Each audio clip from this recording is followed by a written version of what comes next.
Hello, this is Steven Out, and yes, we are back with another episode of Animation Corner. And in today's episode, ladies and gentlemen, I'm going to be reviewing probably a unique cartoon because I don't hear it really as talked about as much. It was a short run series, but it is a worthy adaptation of one of the most iconic cartoon characters of all time. Ladies and gentlemen, we will be reviewing Scooby-Doo Mystery Incorporated, first premiered in 2010. Now, before we get into the cast, before I get into the overall each season, I just want to get into a bit of background first. So without further ado, let's head into this.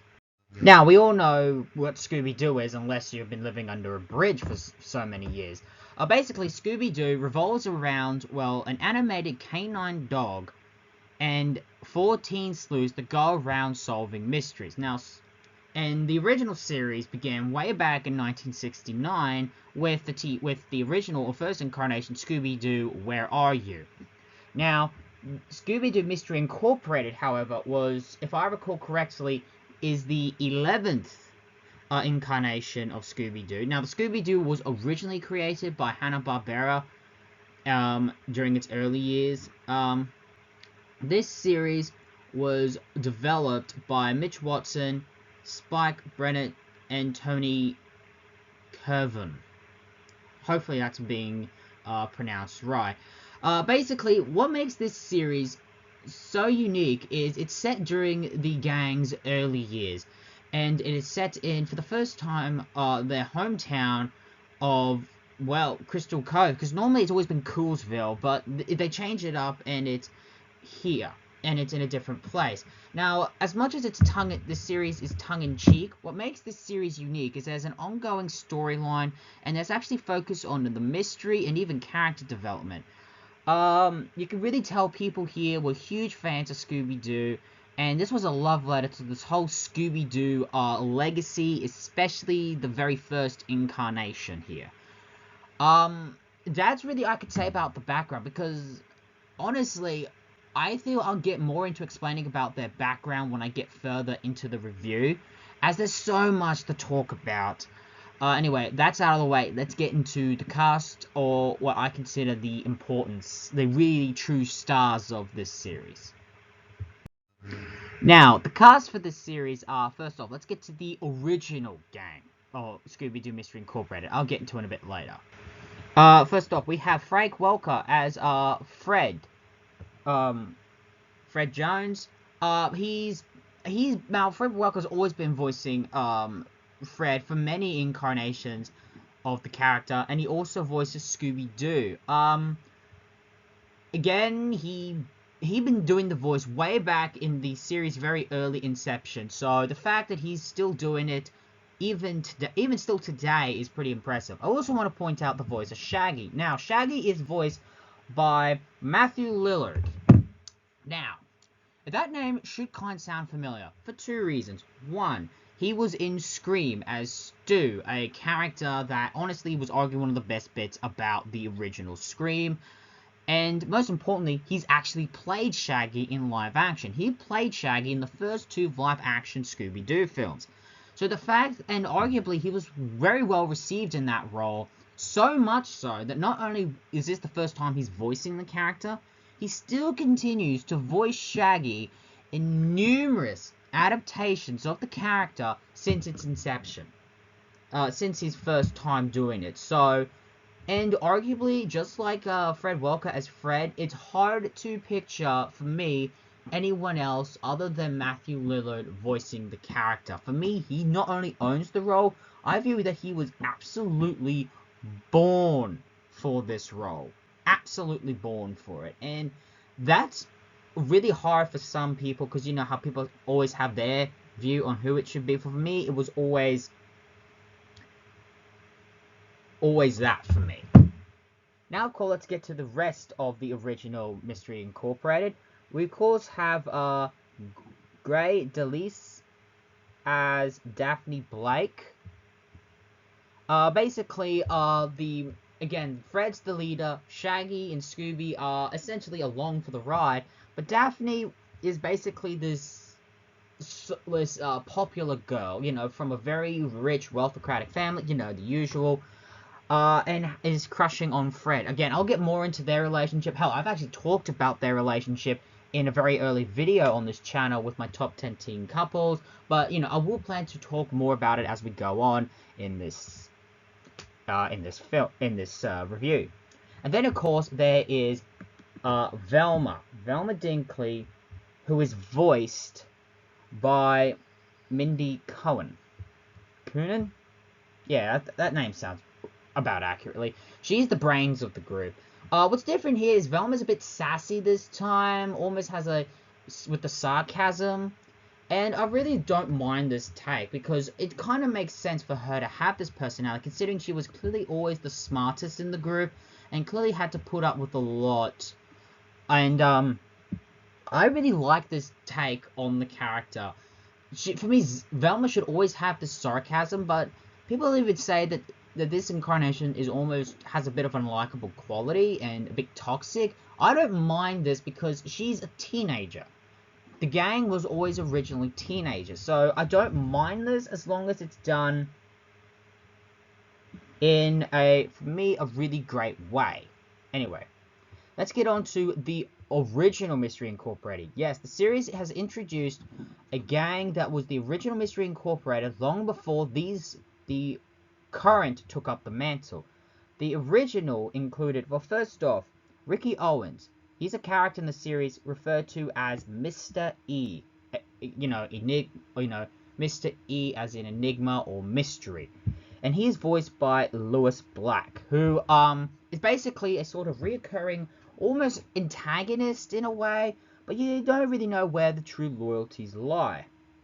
Another beloved reoccurring character, who was also part of the original, is Cassidy Williams, though on the show she goes by the name Angel Dynamite, and it's basically a love letter to that whole, the look of the character, or at least the Angel Dynamite in the first season, was a love letter to like that sort of 70s disco, cool funk pop scene that was going on in the African American community, and definitely pop culture mainstream at the time. So it's a love letter to that.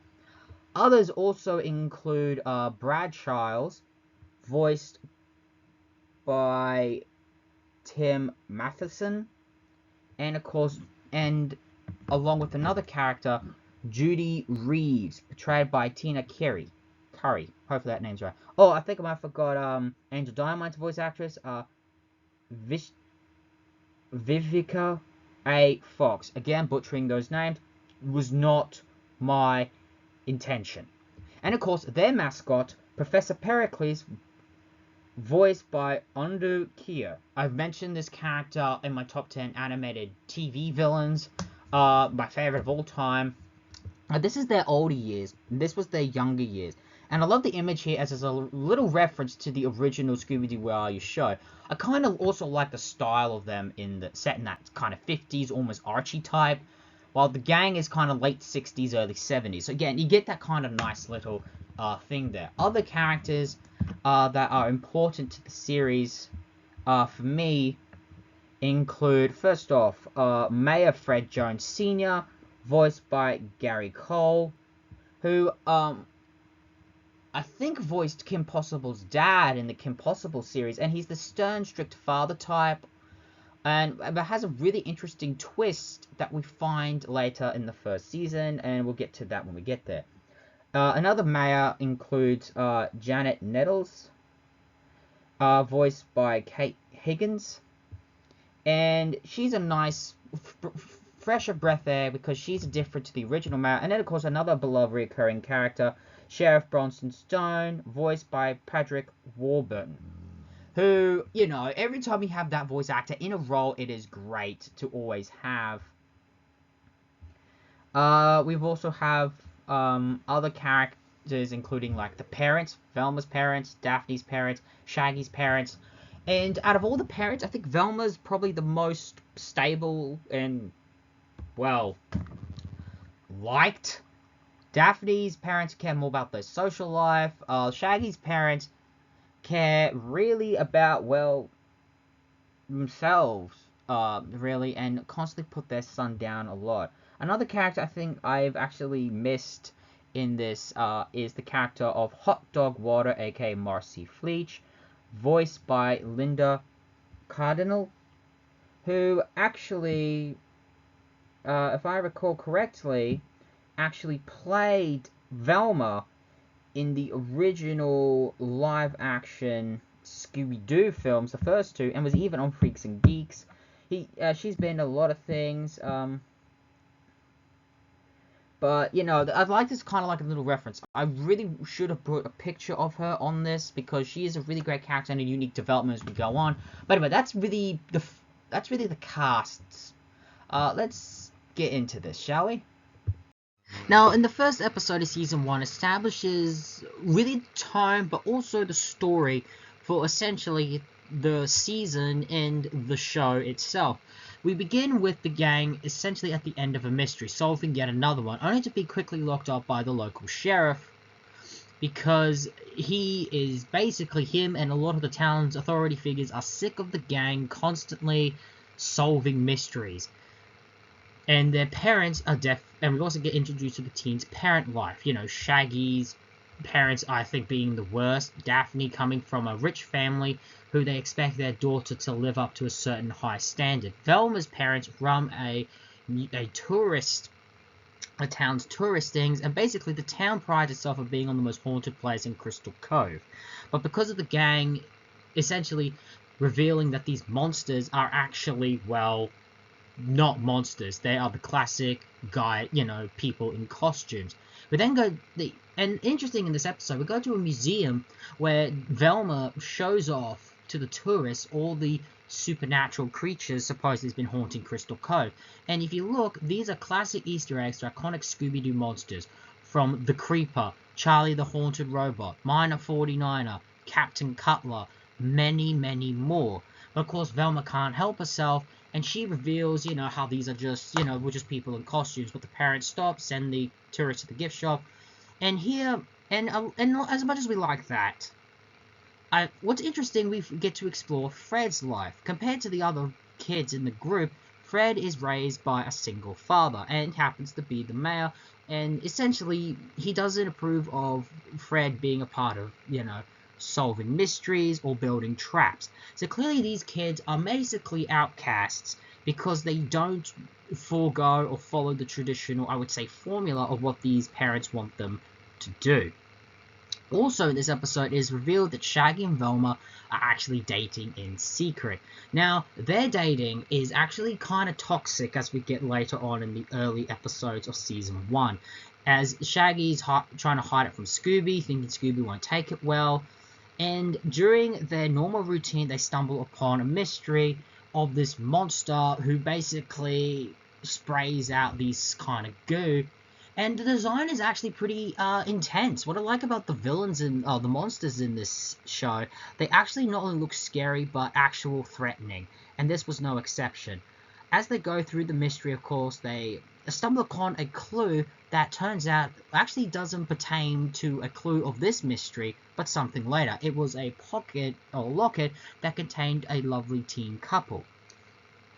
Eventually, of course, they find at the end of this mystery that the monster in question was actually a teacher of theirs, who, after going down the case, finding out there was a cavern under the bank. Eventually, he came up with this plot to, go and rob the Crystal Cove Bank, and he basically, to help create his monster costume, he uses part of this frozen yogurt thing to help with his plan to set up the guy who makes this frozen yogurt.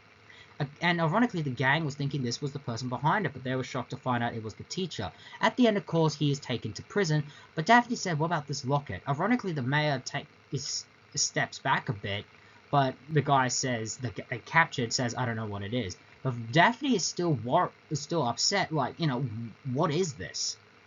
Also, in this episode, we're introduced to a companion to the gang that will come to help in their adventures, and that is Angel Dynamite, a radio desk jockey DJ that's in the style of that 70s hip disco scene. And essentially, at the end of the episode, they get a mysterious caller, only referring to himself as Mr. E, and says that the gang has just stumbled upon a major mystery that ties to the origins of Crystal Cove. And we end the first episode there. What I like about this first episode is it sets up the premise that there's going to be a long-running story that the gang throughout the season will try to uncover this mystery. And as much as they will have your average monster by the week, each episode was going to be different and unique. Also, like the gang dynamic. As much as they are clearly into the solving mystery, there's also, they introduced in the first episode, that Daphne clearly pines for Fred, but Fred is oblivious. The interesting is Shaggy and Velma being in a relationship. There was a fan theory, or a preferred second pairing, but I do like the show takes it in a different direction, showing them that they're actually not a good couple. For me, it subverts expectations, but it also shows who they are. I also like how Fred is going to get some more character development. Fred was always considered the blandest of the gang, and this show made him more driven, more fleshed out, and more interesting as a character, and we're going to get further through that as we go on throughout the show. Okay, I've just explained the pilot episode, and in order to review the seasons right, I'm going to talk about the certain plot lines rather than episodes. One is the main mystery that this series, that the first season followed. The plot line being as basically, well, the main mystery, I should say, is basically uncovering the kids that disappeared beneath Crystal Cove. Well, that they uncovered. And basically they find out that these kids, that the two kids in the locket are part of a group of kids that mysteriously vanished beneath Crystal Cove in the caves. They also find out, later as they go on, they find an old book. Well, not really much book, but a, like school book, like all like the photos, like what's done about the year, a New Year's book. I think that's what it is. I haven't. From Crystal Cove High back in the glory days, and you find that the kids in that photo, along with a pet parrot, Brad Charles, Judy Reeves, Cassidy Williams, Ricky Owens, and their mascot, Professor Pericles, were originally formed a group that was the original Mystery Solvers Club, Mystery Incorporated. Now, I like how they established that the name that the gang is known for using, instead of the Scooby Gang, Mystery Incorporated, was used by an original group, and they then take that name for themselves. They realize that they're just like these kids, but they don't know why they disappeared. Later on, and this is through the help of Mr. E, giving them these clues as they go along, as he wants them to uncover this mystery. As we go on, we find Professor Pericles, who turns out has been locked up in an animal asylum for many years. And eventually, during the basic riot, he escapes. And Mr. E tells the gang to follow him. And basically, Professor Pericles and Mr. E are kind of at this little war, and they are caught in the middle. And it turns out that what Professor Pericles is after is to uncover a treasure or mystery beneath Crystal Cove, an infamous treasure that turns out that is at the center of Crystal Cove. It's called the Curse of Crystal Cove, and he's after it. It's also been revealed that that's what the original gang stumbled across. That treasure from the infamous curse, and that's what caused the gang to break up. We also find out that Mr. E, who's been setting these clues for the gang to find, is actually Ricky Owens, and that Angel Dynamite had been, in all this time, Cassidy Williams.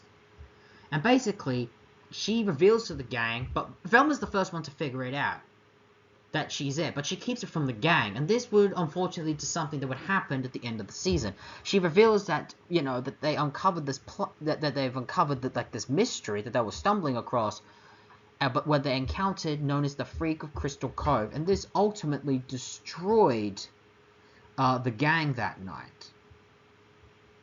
So that's the mystery, but I want to hold off until the final episode where everything comes full circle in order to explain a few interesting storylines that happened in this season. One, which I feel I must talk about, as was established in the first episode, was Shaggy and Velma dating. Now, I guess for fans, they don't mind the idea of dating, but here they show that they are not a good couple.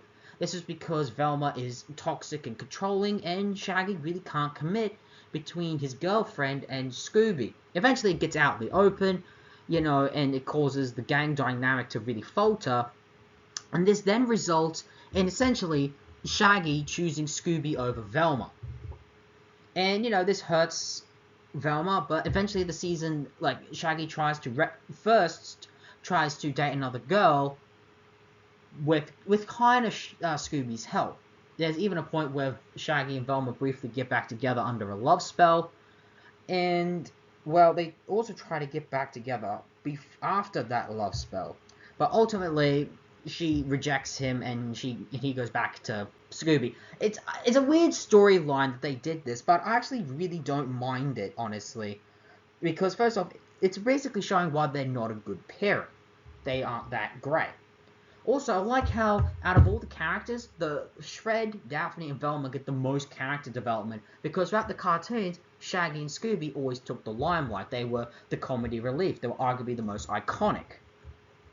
And basically, they show that Velma, is the smartest one, like she's always, but she has this more snarky personality here. And I actually don't mind it. I actually feel that it actually, well, works, especially considering the show was meant to be darker. Another storyline that they eventually develop is, well, the Fred and Daphne love relationship. Again, I talked about this a while back when I did my top 10 cartoon couples, but they established that Fred is obsessed with traps, and Velma and Daphne is head over heels for him, but he's oblivious. But eventually, over time, he grows to realize that he has feelings for her. And eventually the two do begin to date. But this happens kind of as we get later into the series. But it also results in Fred proposing, and Daphne and Fred are engaged. That is an actual interesting storyline. And again, I want to hold that off until we get to the very end. I also love the storyline, or the relationship between Fred and his dad. The dad's pretty strict, but he also is essentially, trying to get Fred to get out of these mystery solvings, wanting him to more follow in his footsteps of being running for mayor. They also, but we do find that the dad might be hiding something. This is especially proven when when Professor Pericles as a monster attacks their house, recovers a piece of a triangle that's a part of an ongoing disc known as the planispheric disc. And, well, this will lead eventually into later on what happened. The dad tries to claim that they took it off Pericles when they put him away years ago. He kept it as a trophy. As a sort of trophy, as it were. We also find out later that the gang has a piece of the planispheric disc when they go through the original Mystery Incorporated's old journals and find out that years ago they went into what's known as the Darrow Mansion, a mansion that sank in Crystal Cove years ago. And as they make their way through, well, they find essentially the last surviving member, and basically the character is more of a resemblance to, Gollum from Lord of the Rings, so they try to go with that. More storylines that gets unfolded here in this season is we get introduced to some great reoccurring characters that will pop up throughout the show's run. One that I really liked that they introduced was H.P. Wellscraft. And basically, the character is basically meant to be an homage to H.P. Lovecraft. Character. He would appear in 2 episodes. So they kind of go with that character, and I really liked him. And when we see a picture of Ricky Owens, I think they were trying to throw in a loop. This could be Ricky Owens, along with introducing these husband and wife trappers with their butler, and basically, I guess they were kind of meant to be hinting that they could be Brad Charles and Judy Reeves. Again, I do like how they play with that. We also got some very interesting monsters, some I really liked. One included Night Fright, which basically introduced us to Vincent Van Gogh, a character that honestly was a character that is basically meant to be an homage to Vincent Price, who voiced the said character in an old Scooby-Doo cartoon, although then was a warlock. He is more portrayed as a horror movie actor, again being more of an homage to, you know, Vincent Price. Vincent Price, who ultimately voiced blah blah blah. We get that. Also, what I like is there's a lot of cameos to previous Scooby-Doo monsters. In fact, one where is basically around the Creeper, who is a beloved Scooby-Doo villain from Scooby-Doo Where Are You?, a previous series. What I really love about that is they tied in with introducing this this new creature who basically has molded her costume from the old Creeper costume, becomes Ghost Girl, and was basically part to set up the usual, the mystery that Misty wants the gang to find. What I also like about this season is the tone. The style is more in line with the late 60s, early 70s hippie stuff. Again, more of an homage to Scooby-Doo Where Are You? I love the darker tone and the overall mystery. What's interesting is, like, the arc it's developed over time with an engaging mystery that this season definitely does. And character development. The characters go on, get developed, especially our main three. And that's what I really like about this season. And of course, there's other great monsters to come from this season. Another monster, and the one monster I really liked, like really liked, was of course the Freak of Crystal Cove. And of course, Dead Justice, an old Texas cowboy, which is clearly meant to be an homage to the DC superhero Jonah Hex. So I really liked that. There's an episode where the gang actually teams up with the sheriff. And what I especially love about that, because throughout most of the series,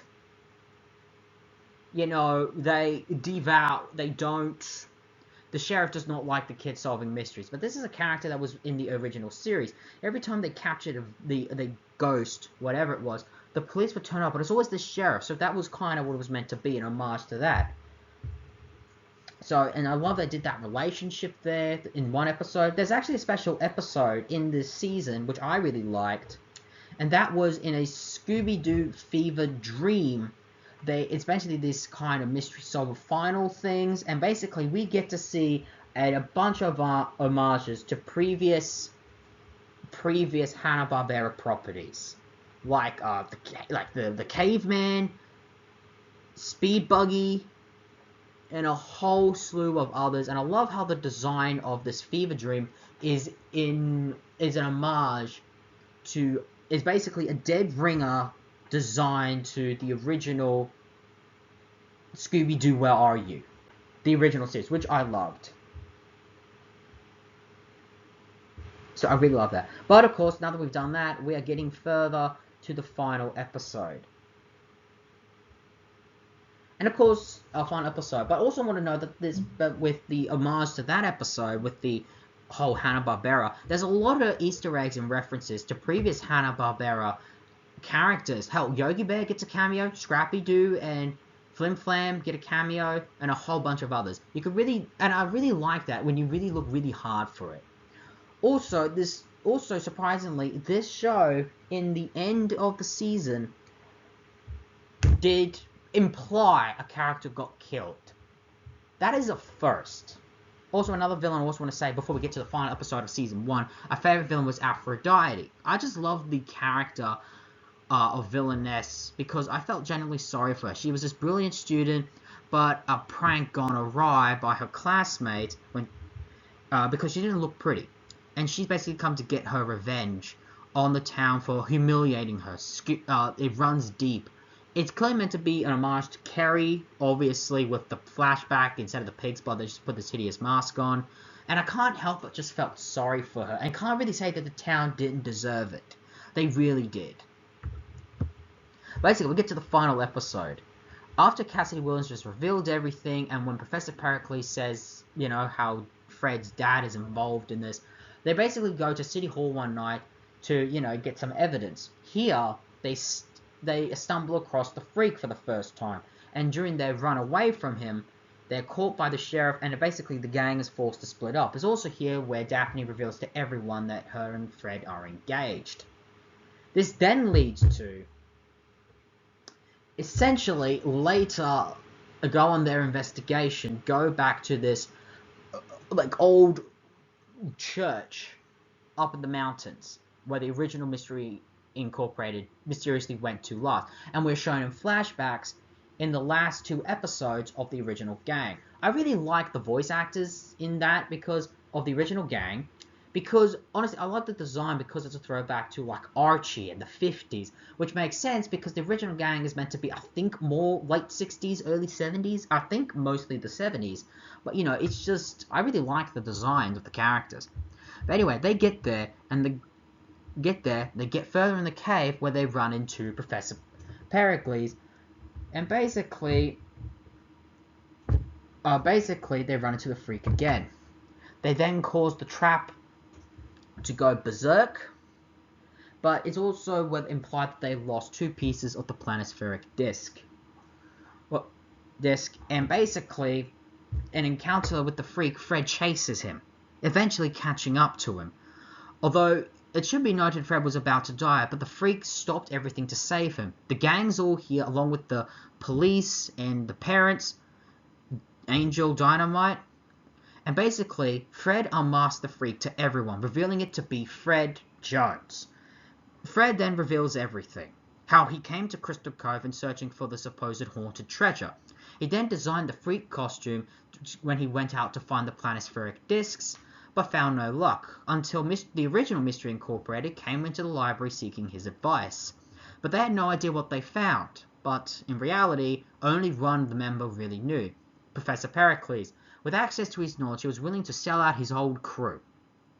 And that night, when they went down to the caves, they gave these fabricated documents stating, implicating them in crimes and basically blackmailing them to leave town with false evidence. And it's also where the gang gave up 1 piece of the planispheric disc that the original gang found way back. Also there, he double-crossed Professor Pericles because he knew if he double-crossed this gang, how he won't double-cross him, so Professor Pericles had to go. And basically that night, he chloroformed in and caused Professor Pericles to get that ultimate scar. He put an anonymous phone call implicating the disappearance of the original gang, and Professor Pericles was locked up in an animal insane asylum. He then became mayor and continued his search for the remaining pieces, and he would have gotten away with it if it wasn't for Fred. However, Fred wants to know what happened to his mother.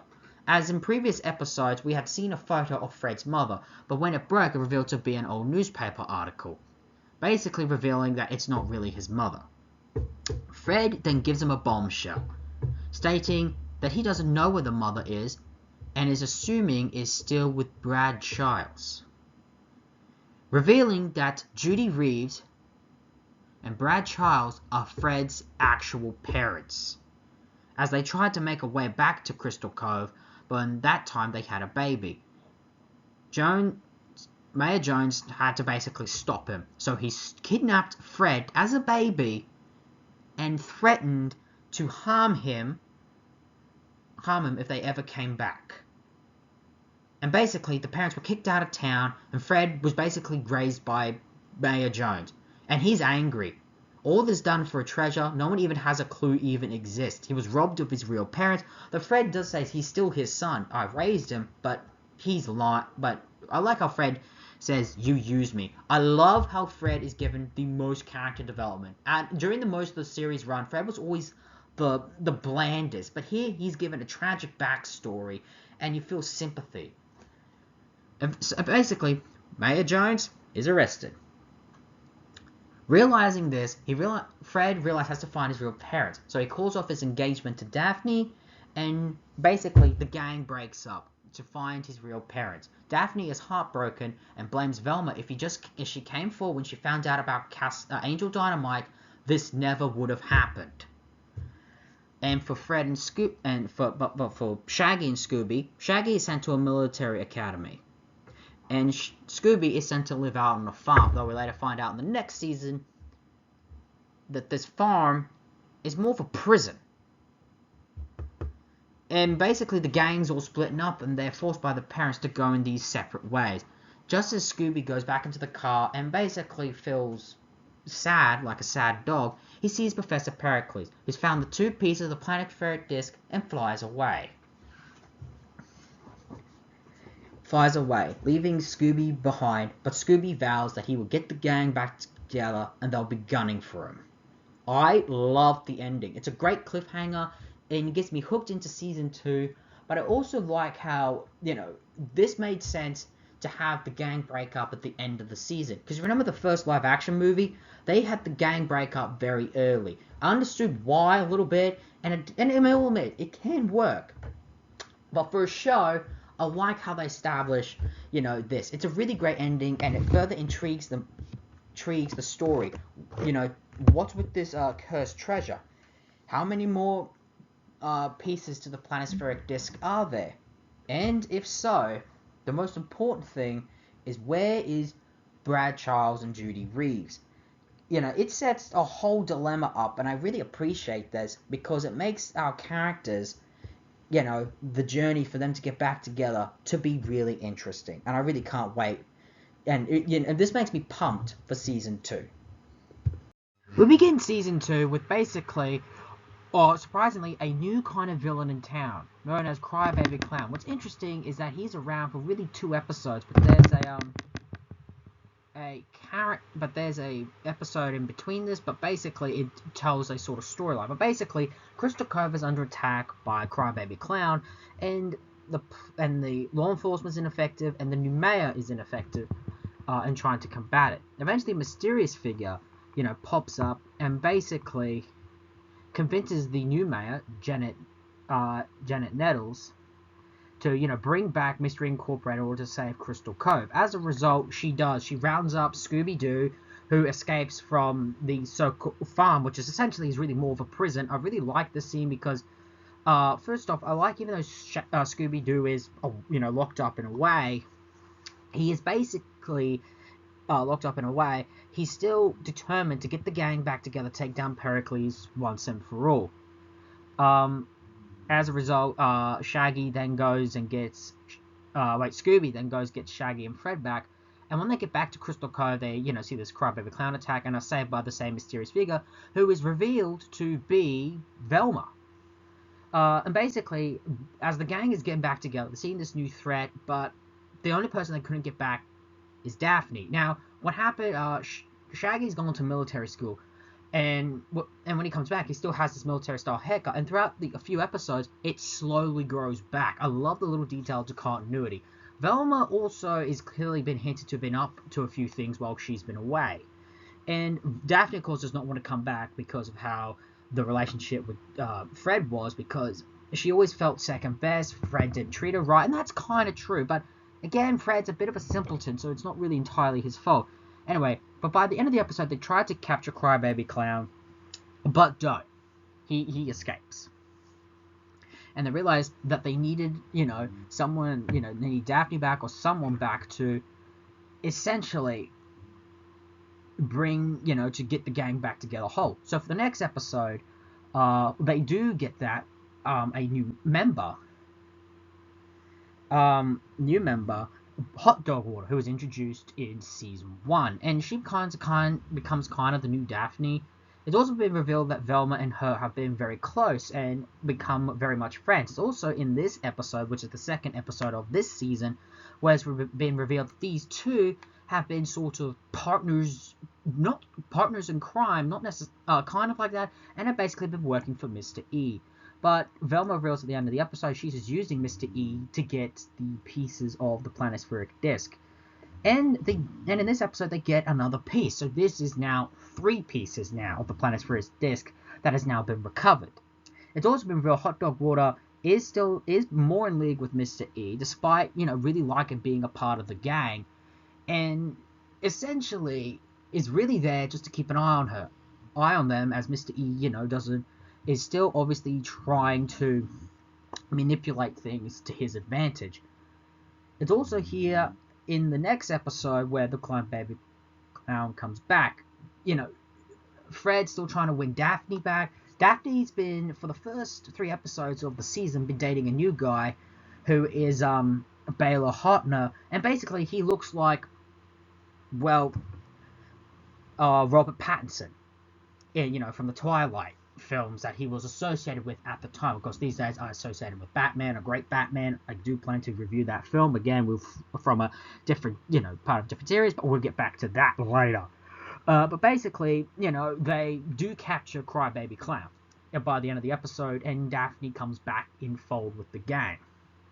Now, what I love about this is it took a while for the gang to slowly come back. I wish they could maybe stretch it out, maybe 1 more episode before they did this, but it's still fine nonetheless. I also really appreciate, one thing I really appreciate is when Daphne comes back, the gang now struggles to let Hot Dog Water go because they don't want to be the meme group. But they unfortunately do. And a new villain's in town in this episode, the Dreamweaver, who basically goes into in nightmares, but it's also attached to a board game. This is obviously a reference to A Nightmare on Elm Street. And also, in this episode, if I recall correctly, actually I do recall correctly, at the end of the episode of this one, Brad Charles and Judy Meese make their return, and we see them for the first time. In the first episode, Fred's been going all over the place trying to find him, and he looks like a hobo. He's growing his beard out. He's basically living homeless. And honestly, I like the look of the Brad Charles and Judy Meese characters because they look like updated to the 70s rich couple. It's also been revealed in the next episode, where in the next episode, it's revealed that, well, believe it or not, Brad Charles and Judy Reeves actually had a few run-ins with Daphne's parents growing up. Also in the 4th episode, a new piece of the planispheric disk has been recovered, courtesy of a cheese, and this will tie in a little bit something until later on. Also at the end of this episode, all of the old Mystery Incorporated gang gets reunited. Cassidy has a falling out with Mr. E, has been stated, and basically, she's trying to atone for everything she did in season 1, and that's her story for this season. And basically, like I said, the old gang is kind of getting reformed. As well, Professor Pericles has revealed that there's now 4 pieces of the planispheric disk that's been recovered, and he wants to get the old gang back together. But it's been revealed that very few want to go back to him. Cassidy's angry, Brad and Charles are enigma, and Mr. E still holds a grudge. And it makes sense him out of the most because he had a more personal connection to Professor Pericles.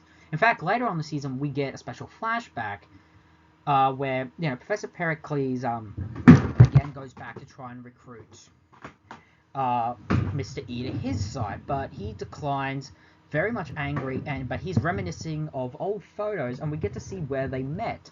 And it's a really beautiful story, and it really just goes to show the tragedy of the curse that has really destroyed, that the curse destroys many of the mystery-solving gangs. In fact, in this season, we find there's been several mystery-solver gangs throughout the years, but there's 3 that are more prevalent. We find out that there was the malevolent Lord of Mysteries, who, believe it or not, we still remember in season 1, that little golem character down in the old Daryl mansion. Yeah, that his group was a part of that, and they had a pet cat. Then, of course, there was Mystery Incorporated, the original, and there's, of course, the... Wait, I think it was... Wait, no, hold on. The Daryl Mansion one was was one, and then there was the Malevolent Lot of Mysteries, which is more that cyberpunk type of thing they're going with. And we find that there's been several others throughout the years where there's basically 4 members and an animal, all caused by the curse. And we later find out that it's because of an evil entity that's been locked under Crystal Cove for years. As we further go on this season, we find 2 more pieces of the planispheric disc. One in an old Spanish conquistador ship, and it's revealed that it's the same Spanish conquistadors that founded Crystal Cove all these years ago. And we find a bit more backstory as they found this covenant where the evil entity has been stored and all these treasures. They realize how evil they were becoming, and they try to, get rid of this thing. And the planispheric discs, all these pieces make up one. One got sunk all the way into Crystal Cove water, as it was revealed in a episode later down the line, that when it got sunk into the river, the whole sunk a piece was there. And it turns out that Professor Pericles has taken over this robot army that was led by, a former mystery member from a previous gang. Now we find out that there's now 3 pieces. All 6 pieces have been found. The original incorporated team have 1, and Mr. E and Professor Pericles have their 3, and I'm spoiler, but Professor Pericles and Mr. E get back together. I guess Mr. E was reminiscing about old times, and I guess he wants to get back to the good old days. They also managed to entice Brad Charles and Judy Reeves to join. Now, eventually, it's revealed that they are essentially bad parents, but it's left up whether they were always bad or the curse heavily affected them. I'm going with the latter, as there was genuine moments where they did care about their son, essentially. And of course, hot dog water a little bit defects from Mr. E in this thing. The sheriff starts dating the mayor, and they make a pretty decent couple. I will be honest, it's a great character development. But basically, as this goes on, Daphne's beginning to realize she wants to get back with Fred, even though she's pushed it off. And this was kind of due to, Cassidy. As Cassidy now owns a radio station, back to her radio gig, and is trying to reveal all these things, and Professor Pericles wants to silence her. And Mr. E's kind of going along with it, but again, Mr. E still has a soft spot, and is revealed to have been in love with her for many, many years. But basically, this is a shock and a turn. It's revealed at the end of this episode when they go underwater. Die.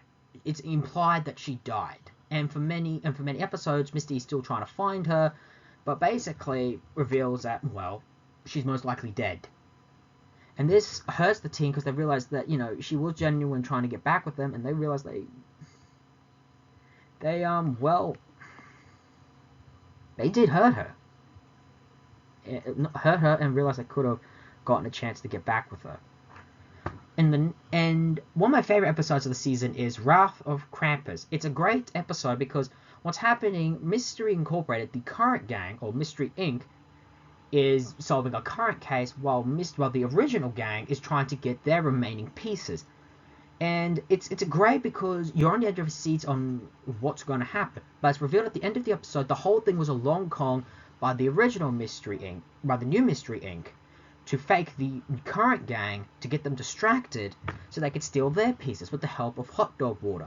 Not only do they get all the planispheric disc pieces, but they also... But basically this is where Fred cuts ties with his parents. Also in this season, Scooby actually gets a love interest of believe it or not, a dog that Brad Charles and Judy Reeves had when they came back. And they honestly are a cute couple. Again, it's meant to be more of a reference to The Lady and the Tramp. I believe the dog's name is Nova. Of the dog, actually it is.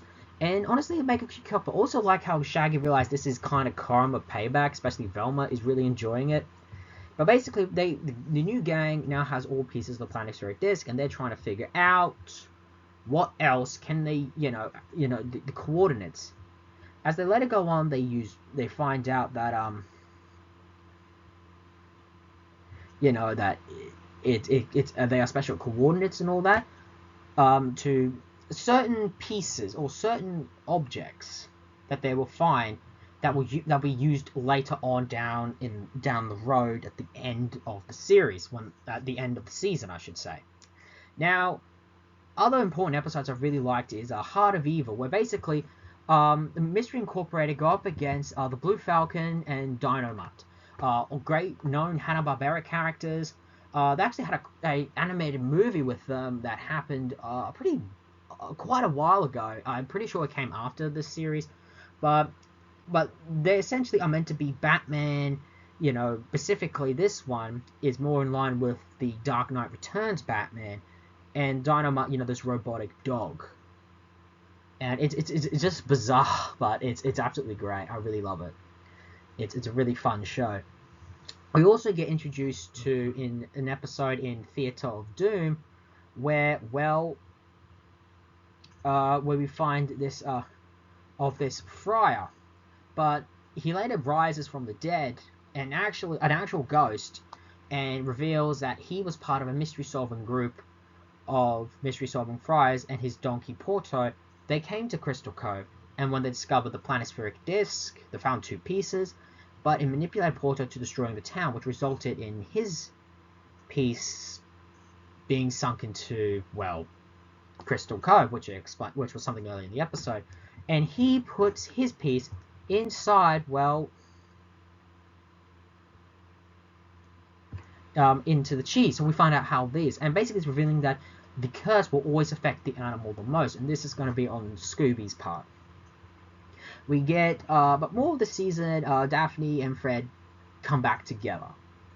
And what's on on the old Mystery Incorporated front, Professor Pericles come up with a few schemes to get the pieces of the planispheric disc. One, he creates a complete herd cattle, or skull cattle, to basically go and destroy the town. At the end of the episode, unfortunately, Nova's put in a coma after falling out of a helicopter, and just when they thought they destroyed the cattle by putting into the water, that ends up spreading and is now part of the eco. So they just made it worse, and I like how the chef says, guys, let's just walk away. And Nova is in a coma for quite a while. We get a fun musical episode in the next one, where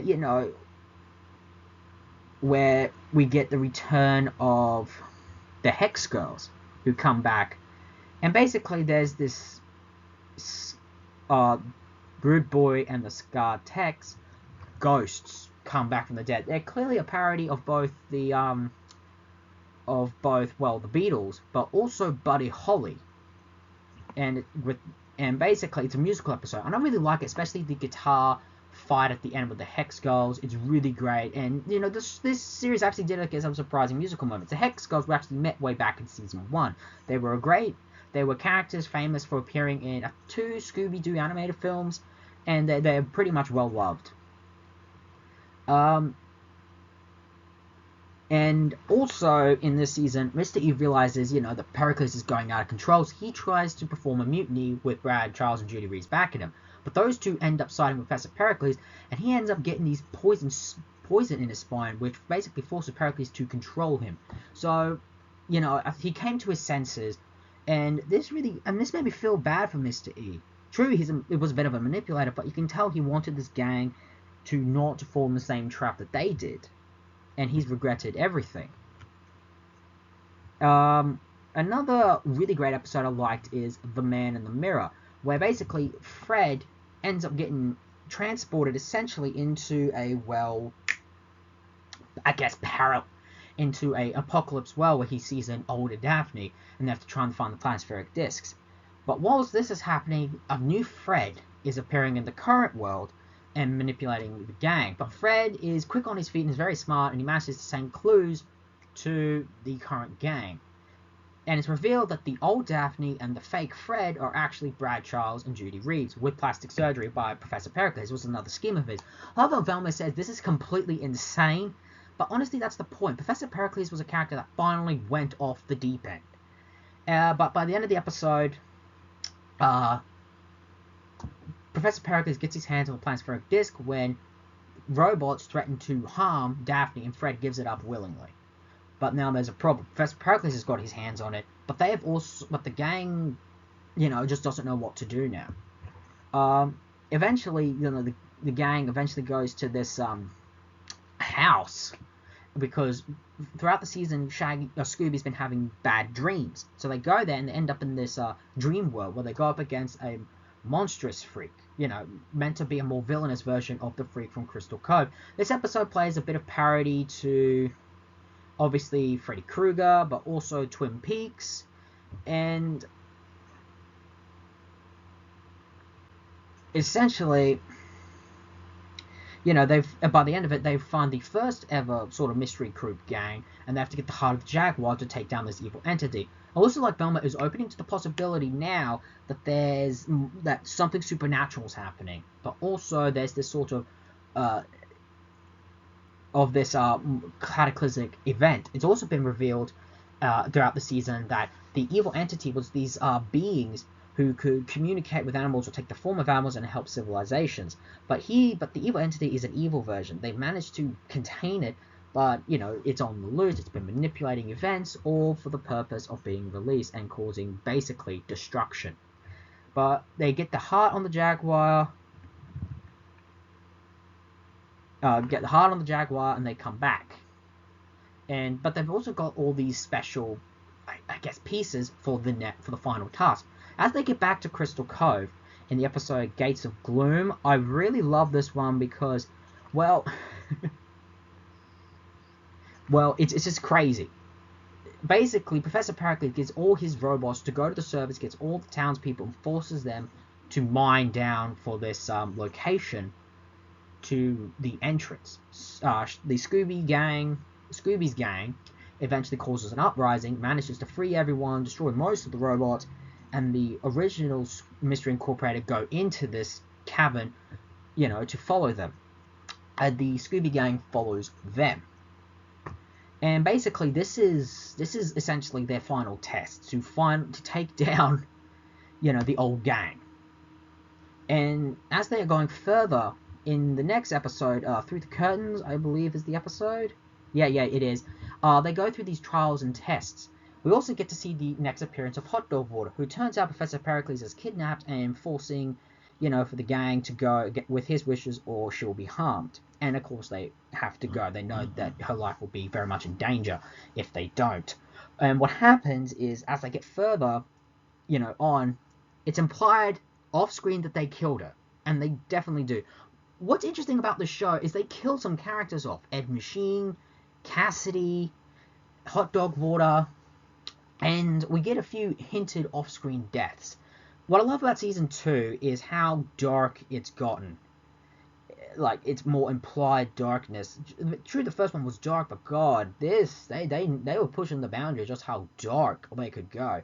But basically what happens is, by the time they get to the end, they meet the evil entity, and he's revealed he's been manipulating them for his bidding.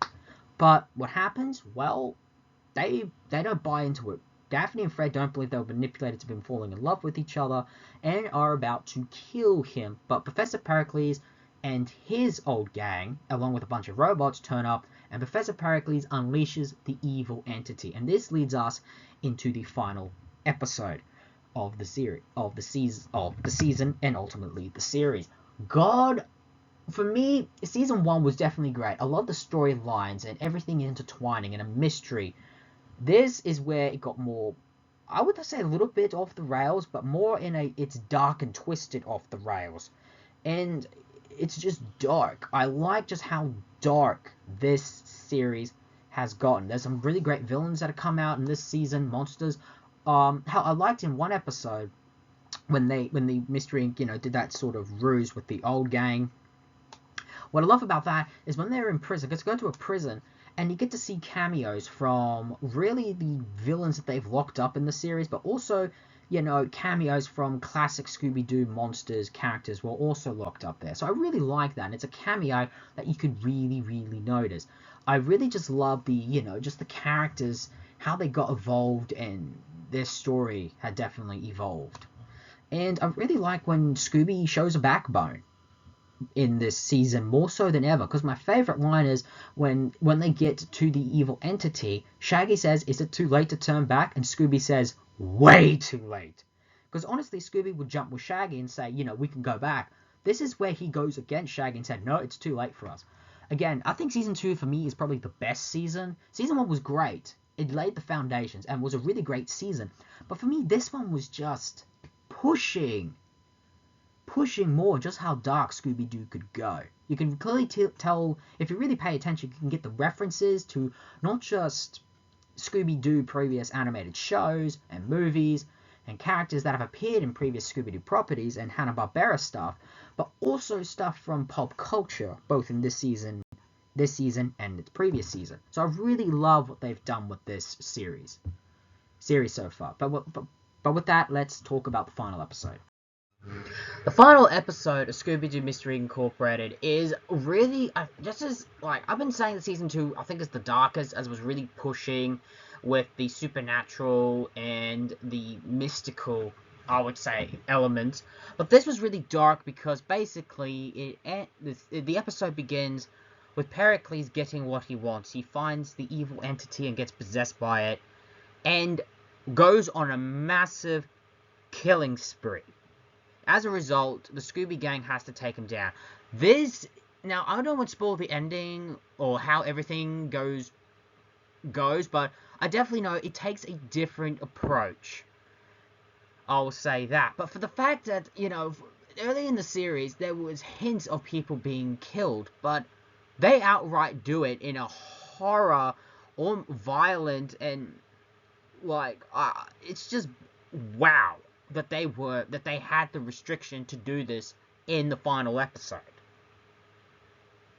So, and honestly, I think the final episode is really good, as I think the story comes full circle and fully tightened, and I think that's really commendable, as very few shows, in my opinion, rarely do that. So, you know, the fact that they were able to do it, I think, is pretty commendable on their part. And, you know, for me, it definitely pushed the boundary on how dark, you know, the show was willing to go with. And again, very commendable and a very good solid final episode, in my opinion.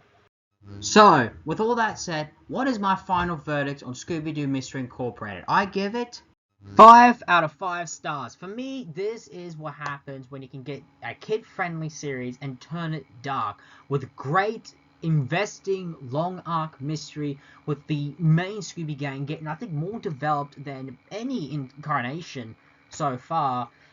For me, this series is worth 5 out of 5 stars. For me, this is arguably the best Scooby-Doo animated show, only maybe surpassed by the original way back in 1969. But god, this series stands on its own. It has a unique design. It has great, engaging episodes. And I just love the chase scenes because you really feel like you're in the moment with them. Honestly, this is worth 5 stars. And if you're a huge Scooby-Doo fan, give this a watch. You will enjoy it. In my opinion, you will not be disappointed.